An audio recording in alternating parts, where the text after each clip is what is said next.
കൂടുതൽ വാർത്തകളും വീഡിയോകളും കാണാൻ ഈ ചാനൽ സബ്സ്ക്രൈബ് ചെയ്യുക. കൂടെ ബെൽ ബട്ടൺ അമർത്തുക. Please subscribe our channel. നമസ്കാരം. ഈ പ്രോഗ്രാം കണ്ടുകൊണ്ടിരിക്കുന്ന മാന്യ വ്യക്തിക്കും എന്നെ ഇഷ്ടപ്പെടുന്നവർക്കും ഞാൻ ഇഷ്ടപ്പെടുന്നവർക്കും ജ്യോതിഷ പ്രേമികൾക്കും ഏഷ്യ ലൈവ് ചാനലിലേക്ക് നിസ്സീമമായ സുസ്വാഗതം.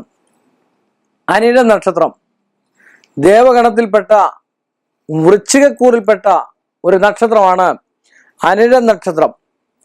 ബുദ്ധിപരമായിട്ട് ഇവർ ചിന്തിക്കുകയും കഠിനാധ്വാനം നടത്തി ജീവിതത്തിന്റെ മധ്യഭാഗത്ത് വെച്ച് 30 വയസ്സിന് മേലോട്ടുള്ള ഭാഗത്ത് വെച്ച് ധനാഢ്യതയും അനുകൂലങ്ങളും ഒക്കെ ഉണ്ടാകുന്നതായിട്ടുള്ള ഒരു നക്ഷത്രമാണ് അനിഴ നക്ഷത്രം. ഈ നക്ഷത്രക്കാർക്ക് പൊതുവിൽ ചെറിയ ചെറിയ രോഗങ്ങളൊക്കെ ജീവിതാന്ത്യം വരെ ഉണ്ടാകുമെങ്കിൽ തന്നെയും ഐശ്വര്യസമ്പൂർണമായിട്ടുള്ള ജീവിതം നയിക്കാൻ കഴിവുള്ള ഒരു നക്ഷത്രം കൂടാണ്. സംസാരത്തിൽ നിന്നും വാക്കുകളിൽ നിന്നും ലാളിത്യവും ഒക്കെ ഉണ്ടെങ്കിൽ തന്നെയും അന്യോന്യം പരസ്പര വിദ്വേഷം ഉണ്ടാക്കാൻ കലഹപ്രിയരായിട്ടുള്ള ഒരു നക്ഷത്രക്കാരാണ്. മറ്റുള്ളവർ കലഹിക്കുന്നതൊക്കെ കണ്ട് സന്തോഷിക്കുന്നതായിട്ടുള്ള ഒരു നക്ഷത്രം കൂടാണ് ഈ അനിഴ നക്ഷത്രം എന്ന് വേണം പറയാനായിട്ട്. അത് തന്നെയല്ല, ജീവിത പാന്താവിൽ ഒരുപാട് ക്ലേശങ്ങളും ദുഃഖങ്ങളും ദുരിതങ്ങളും ഒക്കെ അനുഭവിക്കേണ്ടതായിട്ടുള്ള ഒരു അവസ്ഥയും ബന്ധു സംബന്ധമായിട്ടുള്ള ഗുണങ്ങൾ കുറഞ്ഞും സ്വയാർജിത സ്വഭാവത്തോടുകൂടി ധനം ഉണ്ടാക്കി നല്ല ഭാര്യാധനവും നല്ല പുത്രികളും പുത്രന്മാരും ഒക്കെ ഉണ്ടായി സമ്പൽ സമൃദ്ധമായിട്ട് ജീവിക്കാനുള്ള ഒരു കഴിവുള്ള നക്ഷത്രം കൂടാണ് ഈ അനിഴം നക്ഷത്രം എന്ന് പറയുന്നത്.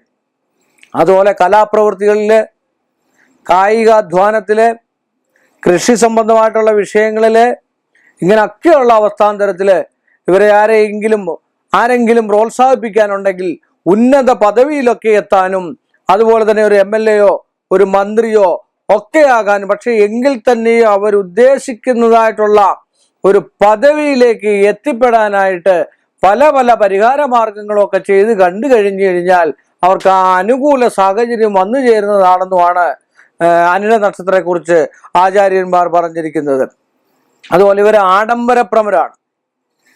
ആഡംബരപ്രമര്, അതുപോലെ നല്ല വസ്ത്രങ്ങൾ ഉടുത്തു പോകുവാന്, നല്ല വാഹനങ്ങൾ ഉപയോഗിക്കുവാന്, മറ്റുള്ളവരുടെ മുമ്പിൽ എല്ലാവരുടെയും മുമ്പിൽ മാന്യമായി പെരുമാറുകയും മാന്യമായ വസ്ത്രധാരണം നടത്തി ജീവിക്കുകയും ഒക്കെ ചെയ്യുന്ന ഒരു പൊതു സ്വഭാവക്കാരാണ്. വീറും വൃത്തിയും ഒക്കെയുള്ള ഒരു സ്വഭാവത്തോടു കൂടിയ നക്ഷത്രമാണ് അനിഴ നക്ഷത്രം. അതുപോലെ തന്നെ പ്രതികൂലമായിട്ട് വരുന്ന മൂല, ഉത്രാടം, അവിട്ടം, മകയിരം 2-ാം പകുതിയും, തിരുവാതിര, പുണർദം ആദ്യ 3 പാദങ്ങൾ എന്നിവ ഇവർക്ക് പ്രതികൂലമായിട്ട് വരുന്ന നക്ഷത്രങ്ങളാണ്. അതുകൊണ്ട് ഇത്തരക്കാരുമായിട്ടുള്ള ബന്ധങ്ങളോ, ഇത്തരക്കാരുമായിട്ടുള്ള കൂട്ടുകൃഷികളോ, ഇത്തരക്കാരുമായിട്ടുള്ള ബിസിനസ്സുകളോ, ഇത്തരക്കാരുമായിട്ടുള്ള വിവാഹ ജീവിതങ്ങളോ ഒക്കെ ചെറിയ ചെറിയ